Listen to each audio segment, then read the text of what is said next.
Welcome back to the fifth and final episode of the Jimmy House podcast with my star today, Jacob Henry, also known as the world's strongest son. Now, a lot of you guys tuning in are probably familiar with his dad, Mark Henry, WWE Hall of Famer, former world heavyweight champion, Olympic silver medalist, and a bunch of other different things. But with today's podcast, I really wanted to focus in on Jacob, how he's got to where he's at in life thus far at only age 18 or 19? 19 now.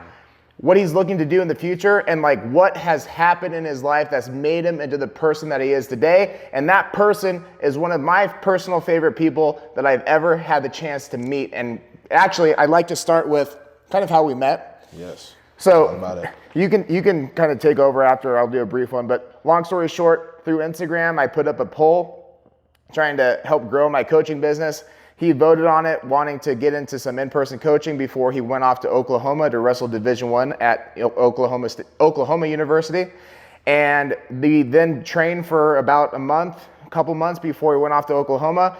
And we've been able to keep up with the friendship. And every time he comes back in town to Austin, we always make sure to get our sessions together. But if you want to touch on a little bit about how we met. Yeah, it kind of started, I feel like way before like I was heading to OU. I had posted a video of me deadlifting 600 on my Instagram reels, and it kind of got out into the gym world a little bit. And he commented on my post, and you know, I went to his Instagram and I saw he had a lot of a background in jiu-jitsu and professional wrestling as well. And I knew that he was friends with Goldberg, and I was like, wow. So it caught my eye. And he said in the comments, like, if I ever wanted to catch a workout with him or, you know, just hang out, let me know. And to be honest, I was a little skeptical at first because I've had some people message me talking about training and all sorts of stuff. So when I got it, I was kind of like, But I saw his stuff, so I was like, all right, I'm gonna see what's going on. And eventually, before I wanted to head off to college, I wanted to make sure that I was getting trained the right way. I wanted to build a little bit of physique, a little bit more muscle. So I hit him up through Instagram, and that's just a testament to like how close me and him are now. Like I don't even consider him like someone who I just work with. Like he's a good friend of mine. I'm very blessed that I got to meet him and the rest of his family. And here we are, and now we're shooting a podcast together. If you guys are interested in my one-on-one online coaching services, make sure to check out my coaching app where we can customize your workout, customize your nutrition for whatever specific goals that you need. We have a link down below in the show notes if you want to apply, and we can schedule a free consultation call with myself. Yeah, 100%. It's an honor. And I remember the first time getting to meet Jacob in person, the thing that struck me the most about you was basically how mature you are at the then young right age of 18. How mature you are, how well you handle the spotlight given your background. Oh, thank you, man. And with all that said, how you prepare yourself for this legendary future you're striving to have. And I've said it to Matt, I've said it to my girlfriend, I've said it to my parents back home. You display the characteristics that most adults well into their 50s and 60s like just don't have. And that's what kind of struck me the most about you is you've had the life that you've had growing up in the family that you have. You're always obviously watching your dad in the spotlight, and there's a lot of things that come with that obviously myself and many of the viewers can't relate to.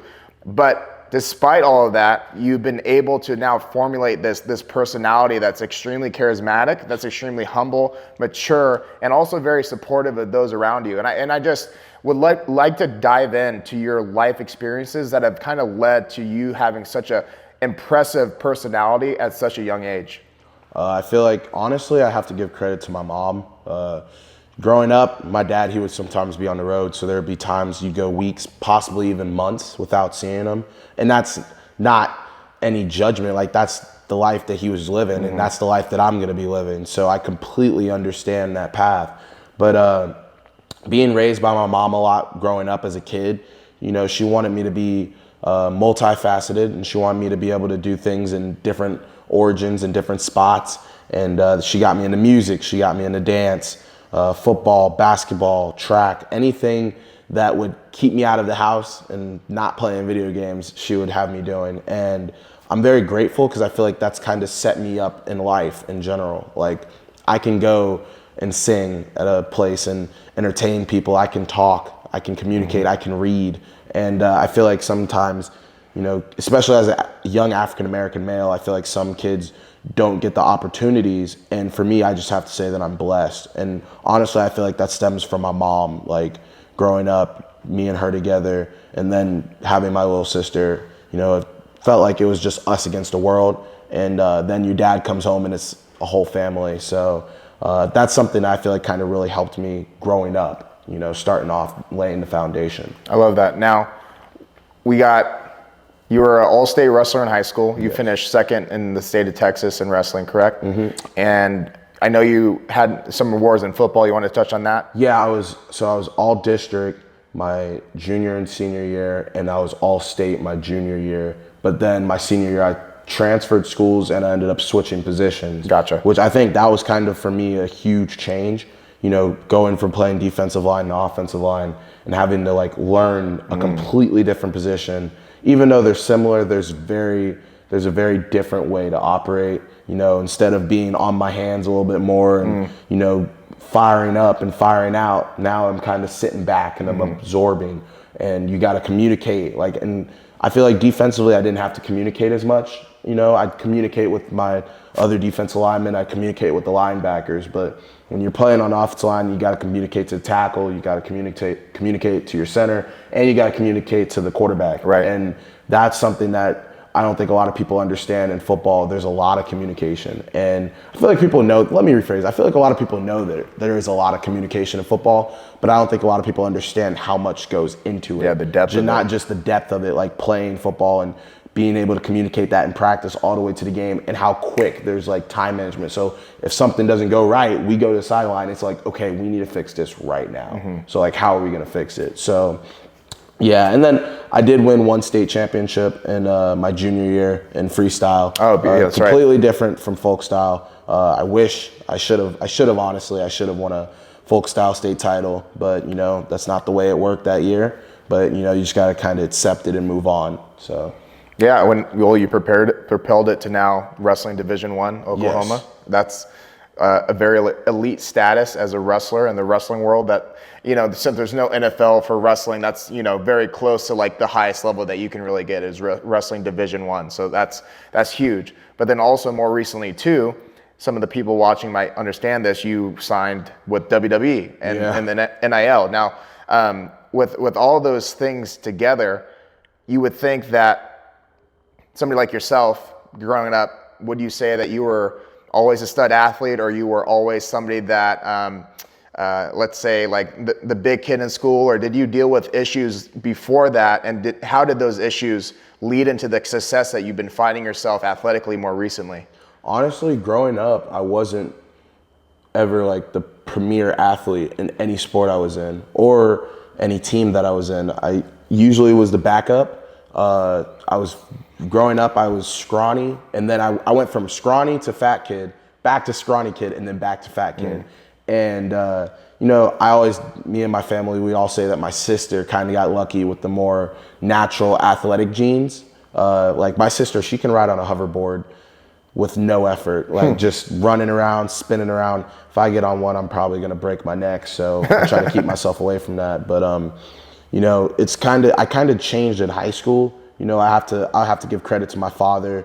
You know, he was one of the main guys that was training me. And then I have to give credit to the schools that I was at. Yeah. You know, training long nights, early mornings.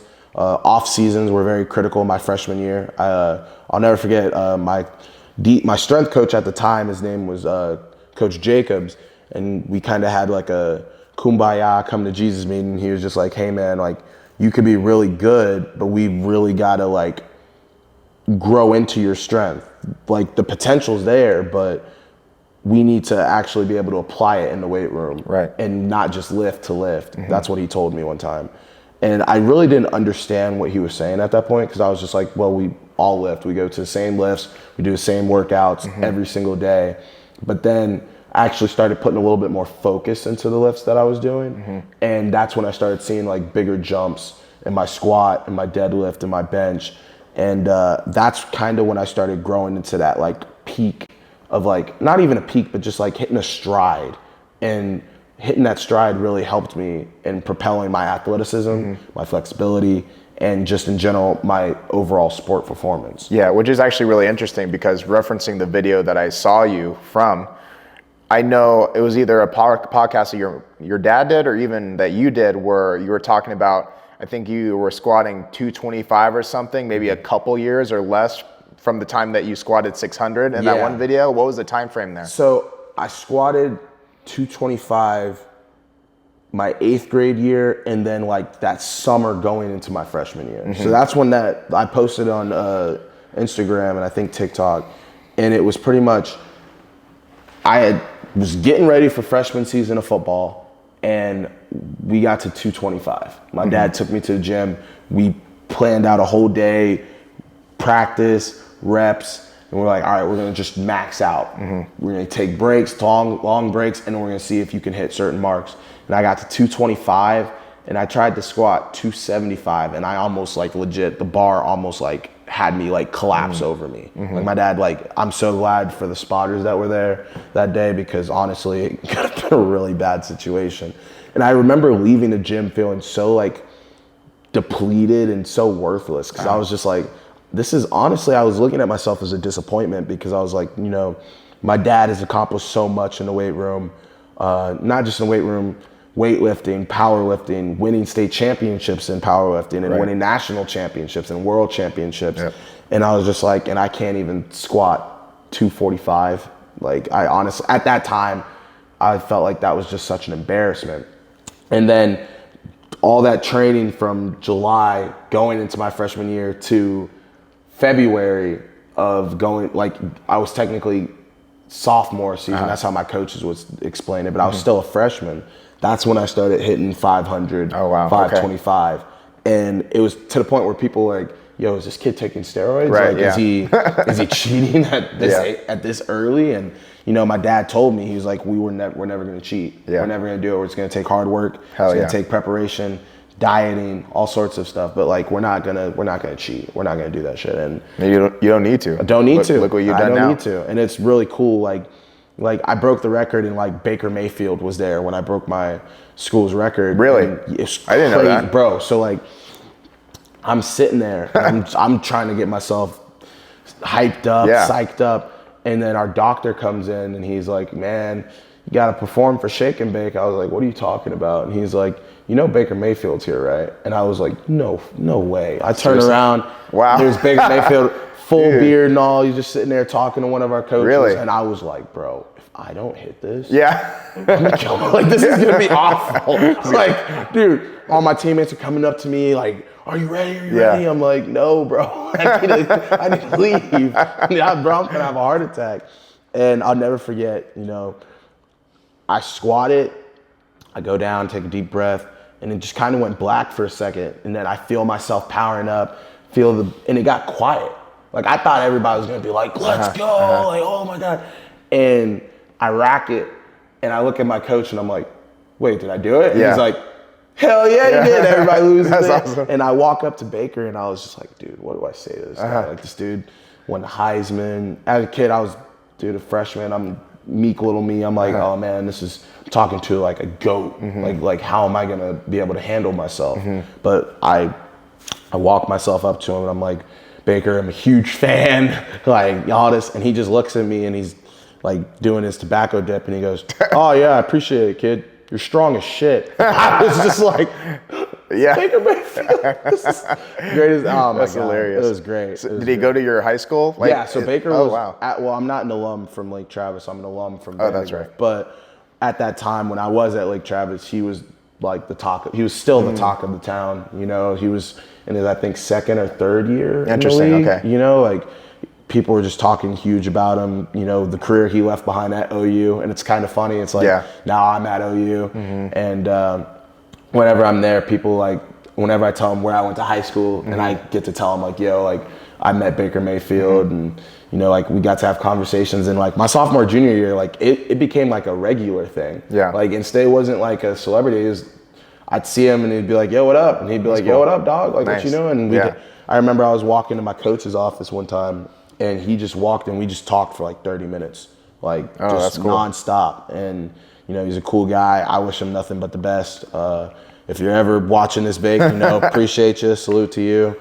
He's been doing crazy stuff at Tampa Bay, so it's kind of cool seeing that. That is cool. I actually didn't know that. That's really awesome. That's really cool. With your 8th grade year, had you been lifting at all before that when you did those tests with your dad? So I was lifting, but I wasn't like, my dad, he told me, he was like, he didn't want me lifting in like major until like 8th grade, 7th, 8th grade. And then he was like, in high school, that's when we'll start to like really pick it up. Cause he wanted my growth plates to like fully grow before I like started trying to lift heavy stuff. So like, I'd always watch guys in the gym squatting heavyweight, making huge marks on bench. And I'm like, yo, Dad, like we need to start doing that. He's like, no. He's like, we're not doing that. He's like, if I catch you, you're gonna be in some deep water. And coming from your dad, coming from my dad is like, yeah, you hear something when Mark Henry tells you you're gonna be in deep water if you try to do something, probably don't do it. That's what I would say. But you know, we used to do this thing called 300 workout. Whenever I'd get in trouble, I'd have to do it,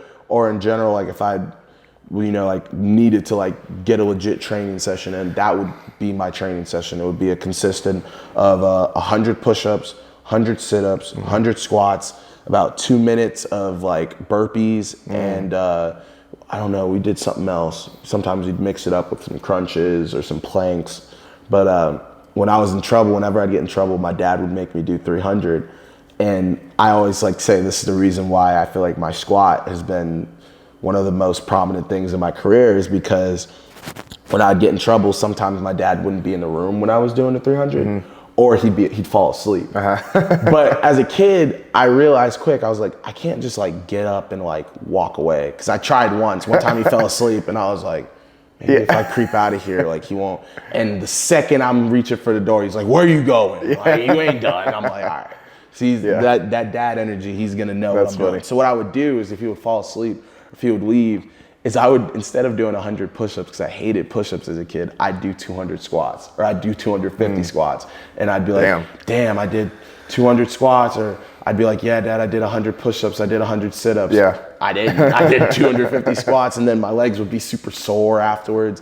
And I told my dad that in like my senior year, and he was like, of course you did some stupid shit like that. Like, and it's funny, but I always say like that was kind of like the beginning to like actually working out. And then my mom, she would make me run the hills with her, and that was not fun. But hey, I went on a run today, and it was like the same hill, and it was kind of fun getting to like see myself run that same hill. And it made me think of her because she was currently out of town when I was doing it. And it was just funny because I was like, man, my mom would kick my ass every time we'd run these hills, and now it's like I'm clearing them. And it's like, man, I kind of wish she was here. I would like to compete with her and see what she's doing. That's cool. But you know, that's kind of the way I was raised, training. Yeah, your mom's great. Well, big fan of your whole family, but your mom especially. She was awesome the one time I met her. For real. Dude, very sweet lady. She's a tough woman, man. And funny too. Oh, and super tough. funny. Yeah. She will not like. She's one of those women that like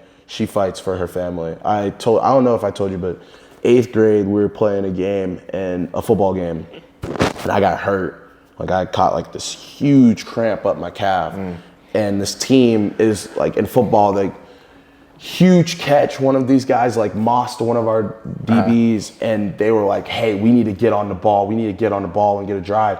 And I just kind of went down because I was trying to like run, but I couldn't. So I just went down on the ground. And my mom said in the crowd, some dude was like, man, that's weak. That kid over there, he's faking an injury. He's faking. And my mom legit got up and like almost charged at the dude and was like, I didn't raise my child like that. Yeah. Who's your child? Yeah. Yada, yada. And like my mom was finna like swing on this dude. And my coaching staff, I'm literally sitting on the field, and they go, yo, is your mom here? I go, yeah, why? And then they turn, and I could see my mom like with her purse getting ready to go swing on somebody. That's funny. And I always laugh because like my mom, she's very proper. She's very like intelligent. Like she went to Columbia and she's got her master's. Like she's one of the smartest people I've ever met in my entire life.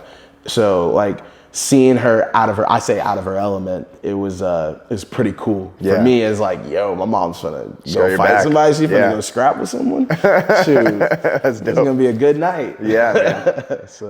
So to conclude on the lifting, you peaked out in high school, like 17, 18 years old, just about 600 squat, right? And I know you deadlift to 600 too, right? And then your bench was 380. So those are your top 3 lifts, and you're like 17, right? Yeah, I was like 17. Wow. Right now I'm kind of around the same boat. Like I squat like 650, 675. I'm there at 700. It's just we try not to do as much heavy lifting, especially with wrestling, with flexibility. And I've lost weight, so like trying to like hit the same marks when I don't weigh the same. Like I was weighing 300, 310 when I was squatting, and now I'm 270. Yeah. So it's like, okay, how are we gonna build this strength back while also not gaining as much weight? So that's been a little challenge, but my bench has stayed the same, about 380, 385, and then deadlift is about the same thing, 600, trying to get to 700 though. Right. Well, while doing that and wrestling practice, I mean, like that's a whole different thing. It's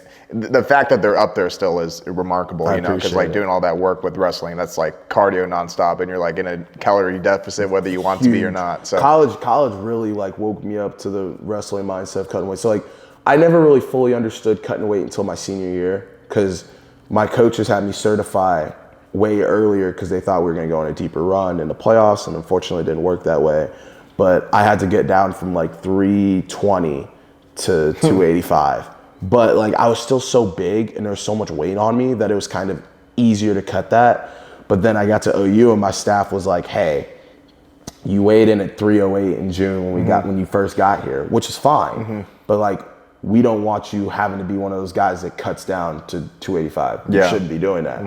They're like, you need to be 275 or 270. And those first like preseason, those first 3 weeks of training and dieting super hard, not eating as much, limiting my calorie intake, catching cramps every 5 seconds of the day. Like it was bad. Like I couldn't work out without cramping. And it would be like, man, like how much food am I supposed to eat? How much of it is water weight? How much am I going to be hydrating, drinking Gatorade, Pedialyte, and mixing it with water and pickle juice and all that stuff? So that was a challenge. So I told my teammates, I was like, bro, I texted people, I was like, if I ever made you feel some sort of way, like me being a heavyweight and you were cutting, like, I'm so sorry. Like, that's funny. I know how it feels to cut weight for real now. Yeah. And, you know, but it's been a challenge, but, you know, I'm starting to embrace it.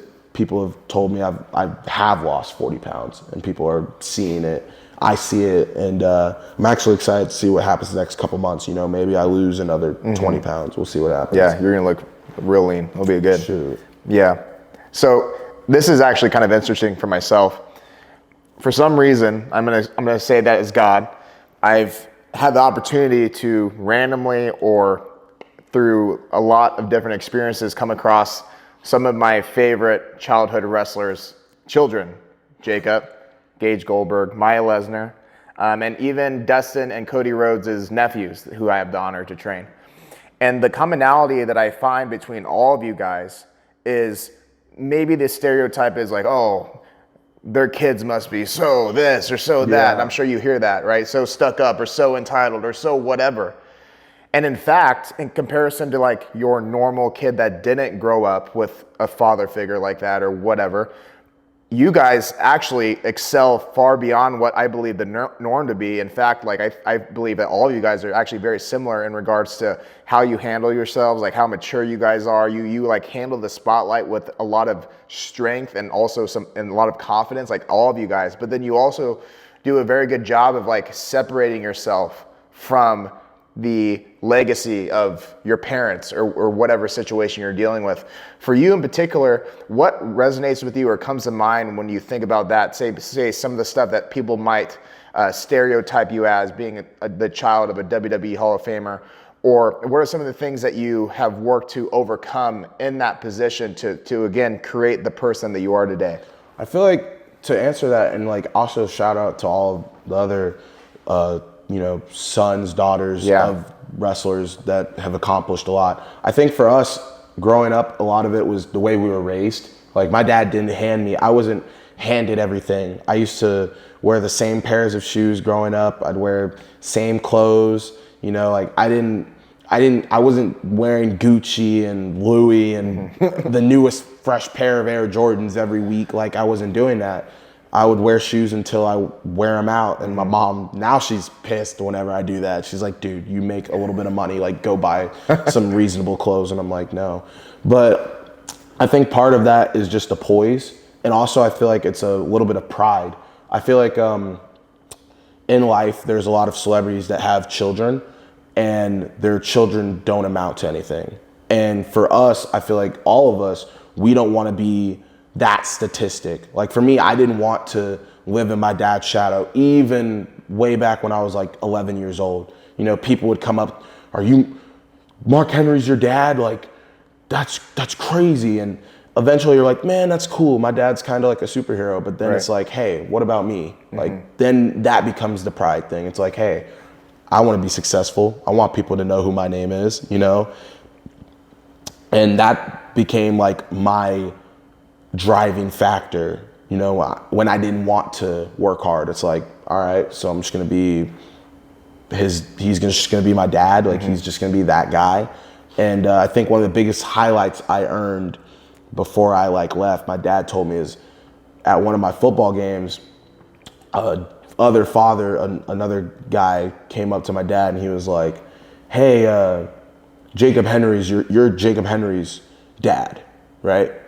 Like he wasn't like, it was the opposite. You know, for years, Mark Henry's son, Mark Henry's son, Mark Henry's son.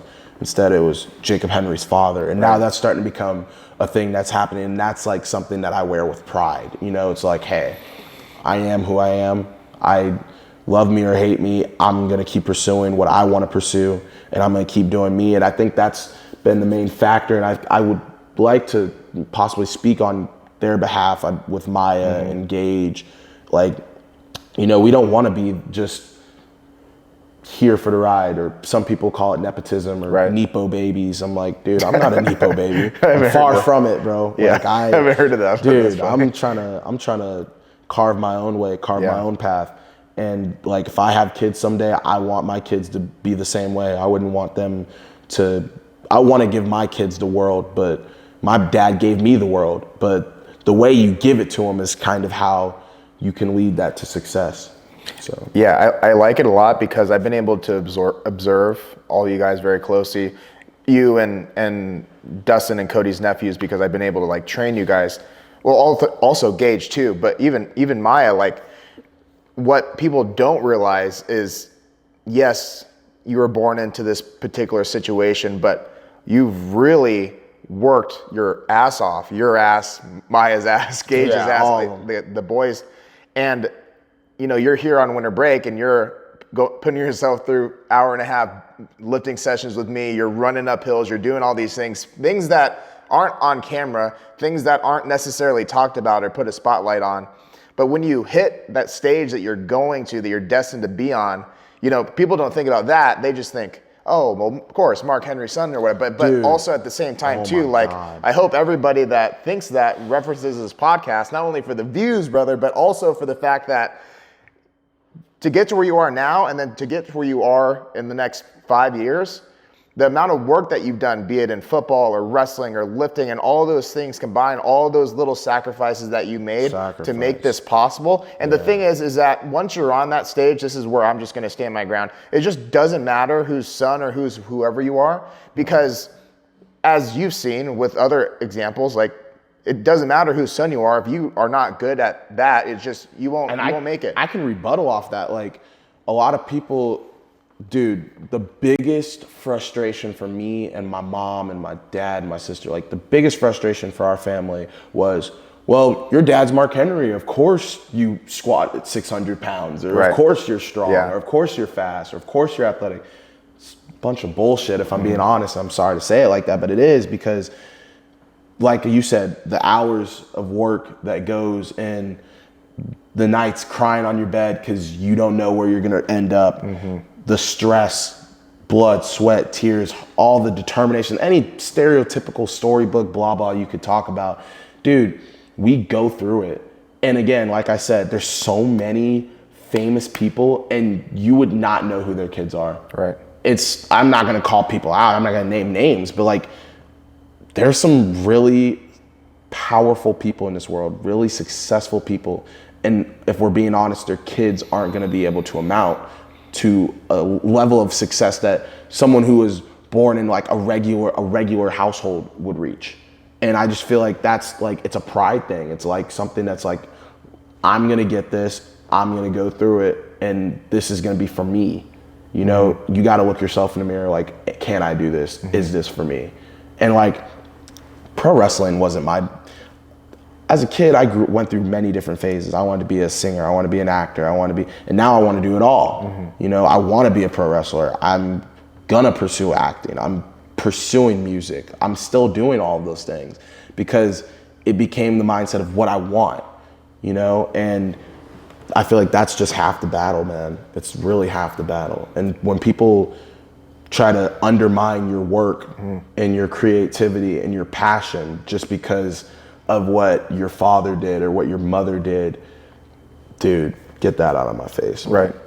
Now, if I were to compare you to Maya and Gage, and this is like currently the situation as far as I know, Gage really focused on football. Maya really focused on her shot put, track and field stuff. So I don't think that there's any current thought of them ever joining professional wrestling. That'd be sick, but not any current thought. But where you stand out and you separate yourself is that a lot of times, you know, and I feel like it's very natural for kids to want to separate themselves and do something besides what their dad is known for or whatever. And they've excelled at that. But for you, for example, you've excelled in things that your dad didn't do, but also now your big goal, now being signed by WWE, is to follow a similar path. What is it about that makes you want to fall into that? Like at what point did you commit to wanting to want to be a pro wrestler and be in WWE and have a character and develop yourself there? What was it about your upbringing that you feel like encouraged you to follow a similar path as your dad? For me, it started when I was 8. You know, I watched my dad win the world championship against Randy Orton at Night of Champions at 2011.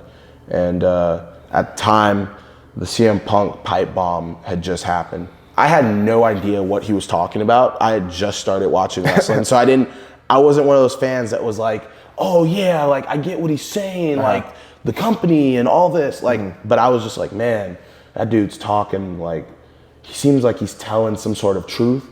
And as a kid, I resonated with it. Cause I didn't have a voice when I was a kid. I was very like, I would talk, I was extroverted, but like, I couldn't stand up for myself. I used to get bullied a lot when I was a kid.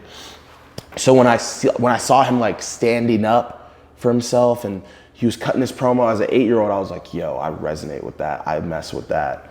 That's my guy. I'm gonna be a fan of that guy. And like a lot of kids growing up, they were John Cena fans, they were Randy Orton fans. I was a huge CM Punk fan. Like when he was a babyface, when he was a heel, I didn't care. I was rocking with him.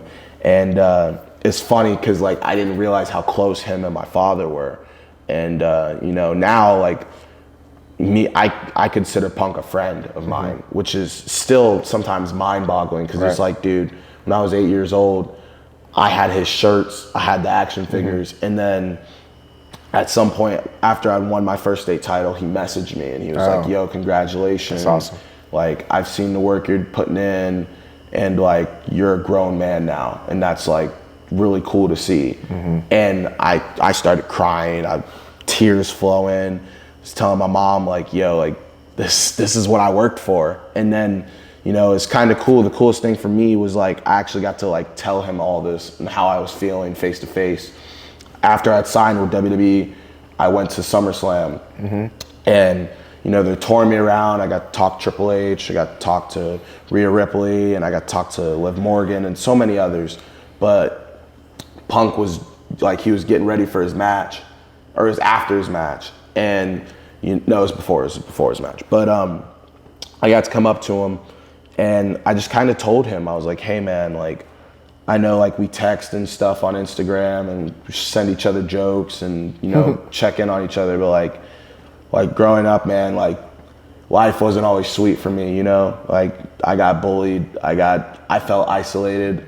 I didn't have a voice. I couldn't stand up for myself. And like, I got to literally like tell him like, hey man, like you were one of those guys like growing up that like I idolized, and like you were one of my heroes. And like, I know it sounds weird because I know he's a very private person. I tend to be an extroverted person, but I just told him, I was like, it means a lot to me to be able to call you a friend and not just be like a fan, but like actually someone I can call, text, hang out with, have dinner with. Like that, I told him it just means a lot to me. That's beautiful. And he just like patted me on the head and was just like telling me he was proud of me. And again, tears start flowing, and I'm just like, I'm over here trying to process what I'm like, dude, I was just in catering 5 seconds ago. Now I'm over here crying with CM Punk. Like, man, he's a good dude. I know a lot of people, he's one of those guys, some people love him, some people hate him. I get it. Mm-hmm. I'm not the most likable person in the world sometimes. Some people are gonna like me, some people are gonna hate me. Yeah. But honestly, it just means a lot to be able to, that's something I worked towards. Yeah. And a friendship isn't something you would necessarily work forward to or work towards. Like I don't go to work like, dude, I'm gonna do this so I can be friends with somebody. Like that wasn't the mindset, but like it kind of just like reminds me sometimes, like when stuff gets hard or like I'm almost there, or it just lets me know like, hey, like you're on your way. So for me, that was like one of the biggest highlights of my life, if I'm being completely, not just this year, but of my life. And getting to talk to my family about it was pretty cool. That's awesome. So, you deserve it, man. I'm really happy to hear that. That means a lot. What if I told you by watching this podcast, you could get one pass to unlock several gym memberships? Say what? That's right. With Rep Gym Pass and code HouseStrong, you can save money on a gym pass that allows you to go to all the participating gyms on this singular app. And if you're a gym owner and want your gym to be a part of it, comment down below and I'll reach out and we can get you set up on Rep Gym Pass. Are you guys looking for a barefoot shoe that doesn't look like you're stealing from your grandmother's closet? Well, I have the solution for you. Use my code HouseStrong at vivobarefoot.com if you want the best looking, best feeling, most versatile barefoot shoe on the market. 100%. So you mentioned getting bullied and stuff like that, and if you don't want to go into it, we don't have to, but I'm interested to see, just because you're in a position now to where you, knowing you for as long as I have, will be the person to stand up for somebody getting bullied, right? Because you got the look, you got the heart, you got all these things to be that superhero that people need. But knowing that you're in a position to where you feel like you didn't have a voice and you're bullied, insecure, maybe lack of confidence, these different things, what experiences come to mind when you think about that? And then also, what was a turning point for you to where now you're have as much depth as you do and as much confidence as what you didn't have at one point? What was the turning point, and what experiences come? I mean, honestly, I tell people all the time, it was a lot of, just stereotypical movie stuff that you would see in anything, bullied for the way I looked, bullied for the way I dressed. And some people would try to use you as a crutch to get to something else. Mm-hmm. Like I had like literally a gold digger friend, like a friend that was talking to me just so he could like meet my dad, get photos and all that stuff. Yeah. And as a kid, that really hurts when you like figured, because you don't understand that. Like I could see people that are like that a mile away. And I'm actually grateful that these people were in my life. So like I could see someone with wrong intentions from a mile away and I could be like, nah, I'm good. I don't need that. Yeah. But growing up, and also some people don't care who your father is. Some people don't care what my mother accomplished. Like I had especially in wrestling and competing, my mom, she overheard one time at like our conference championship meet, this kid was supposed to wrestle me in a tournament. And his parents were talking to him like, oh, like you've got this kid. And he literally told his parents, he said, I don't really care how I do at this tournament. I just want to beat Mark Henry's son. And then I'm good. And when my mom told me that, I was like, damn, that's when I really realized like I kind of have a target on my back. And I always did. Yeah. Like I couldn't play as aggressively. I couldn't horseplay with kids when I was a child. Because every time I did, a kid would get hurt. And then parents would come to my parents like, your son hurt my son. Your son hurt my kid. Like, this is ridiculous. He's reckless. And I was a goofy kid growing up. So there was always a little gripe, a little something, and people try to like, people try to break people's spirit. It's very common. And honestly, now I look back at it, and we were talking about this a little bit off camera. There's a lot of people that, counted me out, didn't believe. They thought everything I said I was going to do was fake news, not real. We need to wake up and, all right, what are you really going to do with your life? All this stuff. And it's kind of cool. I got to come back. I haven't been in Austin in 6 months. And I went out on the town with some of my friends just to hang out, get some food.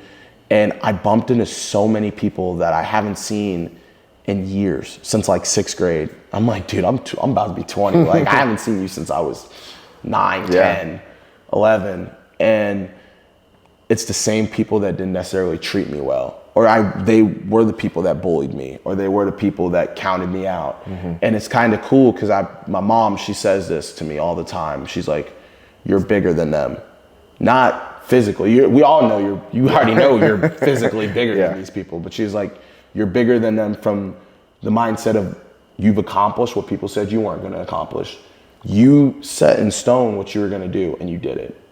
And I tell people this, and I think a lot of people could take this away from me.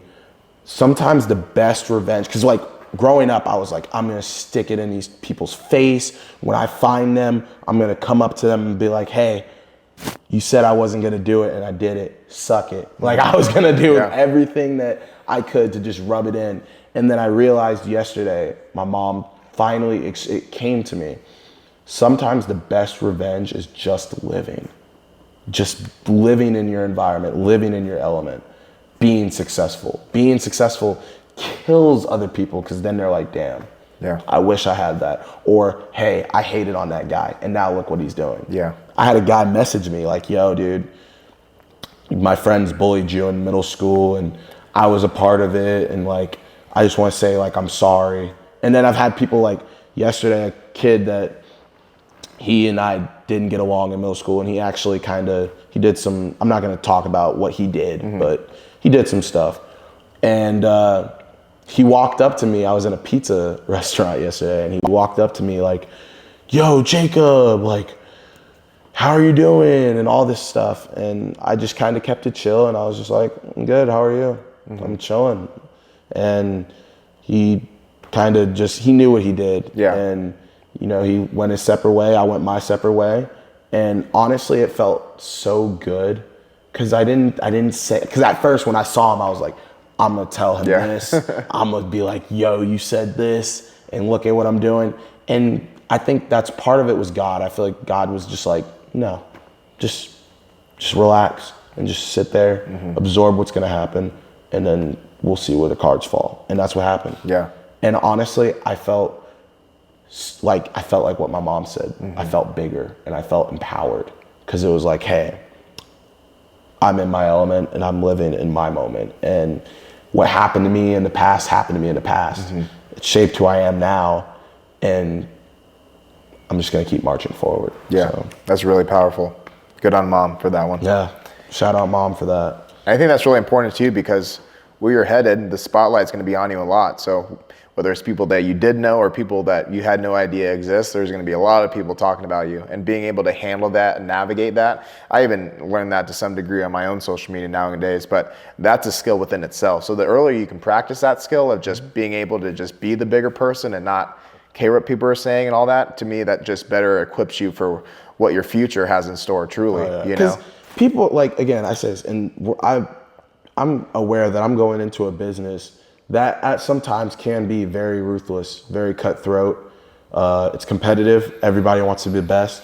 I want to be the best. So I already know that competition, that competitive fire is going to be inside of me. And I know growing up, like, I'm not one of those guys I know I have to pay my dues, and I know that there's a lot for me to learn. I will take counseling advice from anyone, because I love to learn.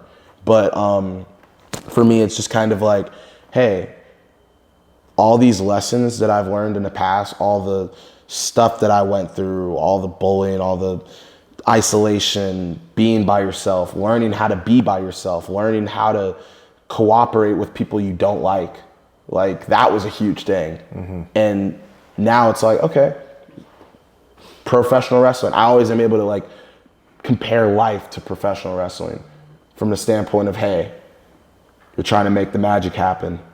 How are we going to do it? How are you going to make magic happen in your own life?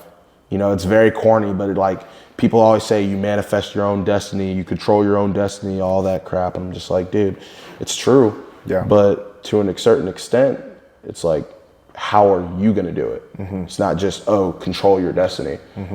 Anyone can control their destiny. It's how do you do it? Yeah, very good point. What are some of the things you look forward to most in that journey in WWE when you start? Honestly, because at first when I was a kid, it's all the, oh, I'm going to hold every championship and, oh, I'm going to be like, I'm going to be the best. Like I'm going to have, and now it's like, hey, I want to leave professional wrestling better than how my dad found it. My dad left the business with the business being better. I want to get in the business and I want to make the business better. So that in 20, 30 years when I can't physically compete anymore, there's more opportunities for more people, especially people of my same skin tone, being an African-American man. I want the business to be known like, hey, you can be in the business no matter what you're doing, whether you are African-American, whether you are gay, straight, Jewish, Muslim, Christian, professional wrestling's for everybody. And I feel like if I'm able to leave that mark, if I can inspire somebody else to want to step in the ring someday, dude, that's what happened to me. Growing up watching guys like Punk, Cena, Roman, my father, I could go down the list with endless amounts of people. And for me, again, every time I see them, it's, hey man, like growing up, dude, it would be so cool in 20 years if somebody comes up to me like, yo, growing up, I saw you. Dude, that's great. And then also, dude, I'm a sucker for the crowd, dude. I want people to cheer me. I want people to boo me. I told you off camera, I love when people boo me because it gives me this feeling of like, hey, I'm here. Yeah. And like, some of you might not like it, but hey, that's just what it is.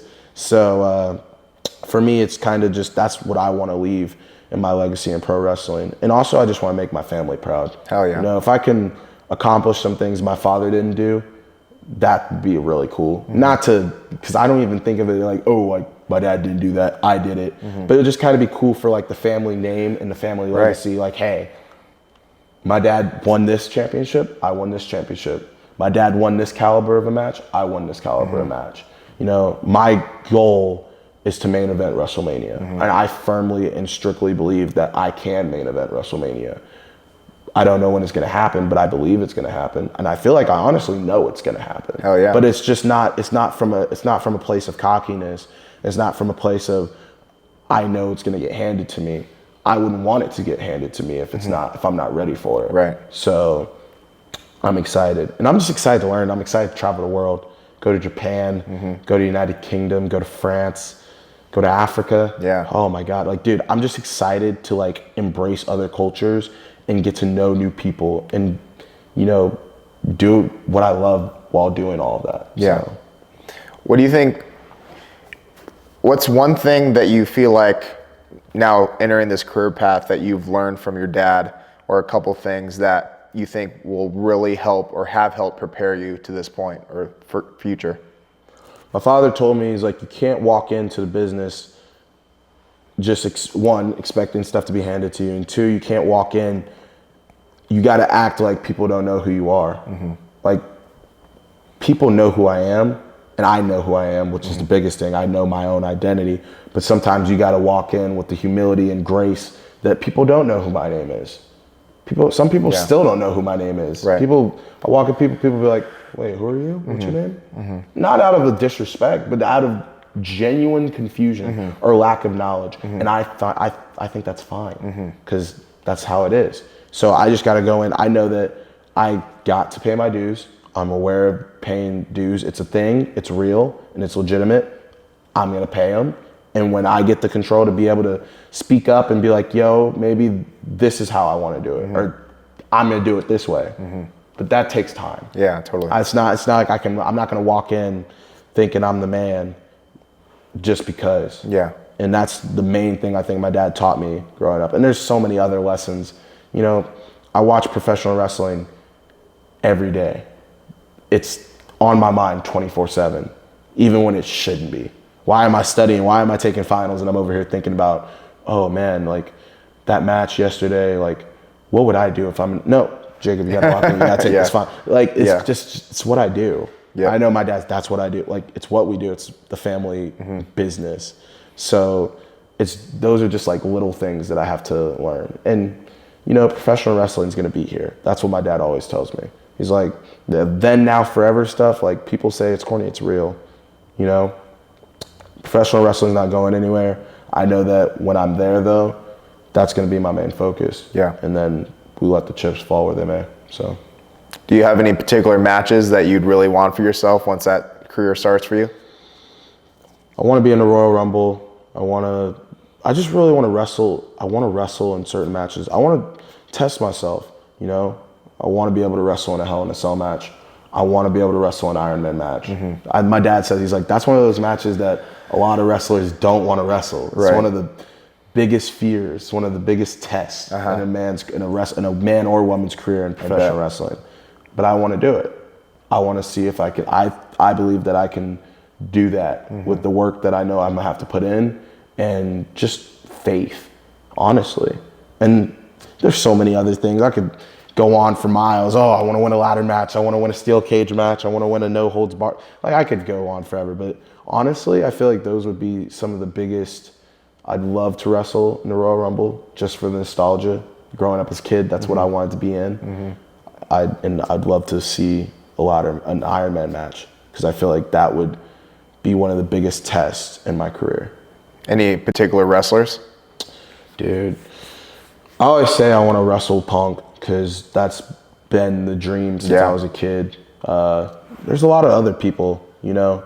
There's some people I want to wrestle that currently don't work for WWE, and hopefully, you know, when I'm there, maybe they're there. Yeah. So, like, well, that's for another day. But I mean, currently, you know, I'd love to step in the ring with Cody. I'd love to step in the ring with Carmelo Hayes. I've had my eye on Obafemi for a while, so because I know a lot of people, they kind of say he's like a reincarnation of my dad sometimes, and honestly, I love it because I'm not there yet. So hopefully, when I'm there, he's still doing this thing, and you know, we'll see what happens, see where the chips fall. But it would be pretty cool to step in the ring with him too, and just showcase big man wrestling. Yeah, cool.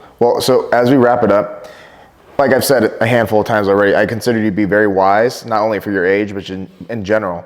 So now thinking about the eyes of the viewers and any potential people out there that have this doubt in regards to their ability to be successful, their ability to achieve a greater version of themselves, what is some of the advice that either you've been given or you would give to somebody else that you feel could help somebody watching you and your story looking for inspiration?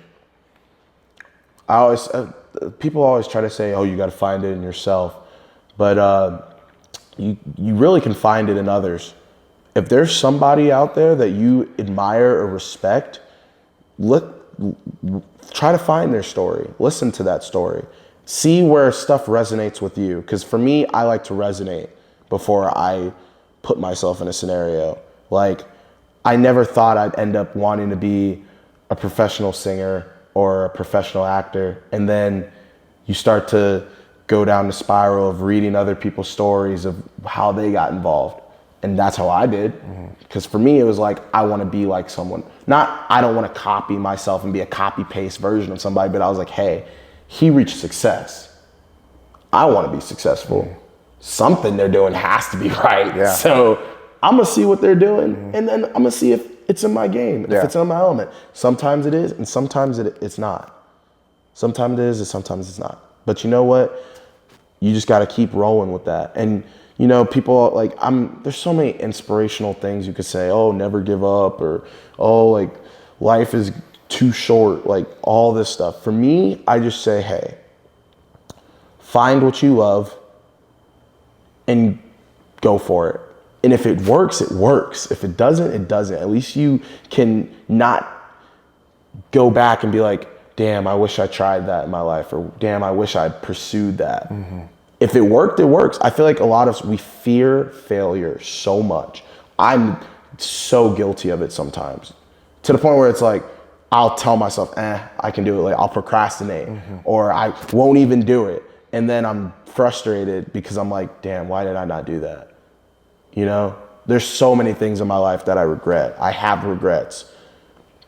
I don't let them internalize me and kill me inside. But sometimes it comes out and you're just like, damn, I wish I did that. So I just say to anybody watching this, and just in general from me, I would just say, go for stuff. Go shoot that shot. If it's a girl that you like, go ask her out. If it doesn't work, it doesn't work. If you want to apply for a job, go apply for that job. If you need some more credentials, go get those credentials and then go for it, you know? Because at the end of the day, like, if it works, you're in the right spot. And if it's not, if it doesn't work, maybe it's not the right spot for you. And that's not even from a religious aspect, because I could say that from Christianity, you could say that from Jewish scripture, from Muslim scripture, from Buddhist scripture. That's not even the aspect I'm talking about. Go for it. And we'll see what happens.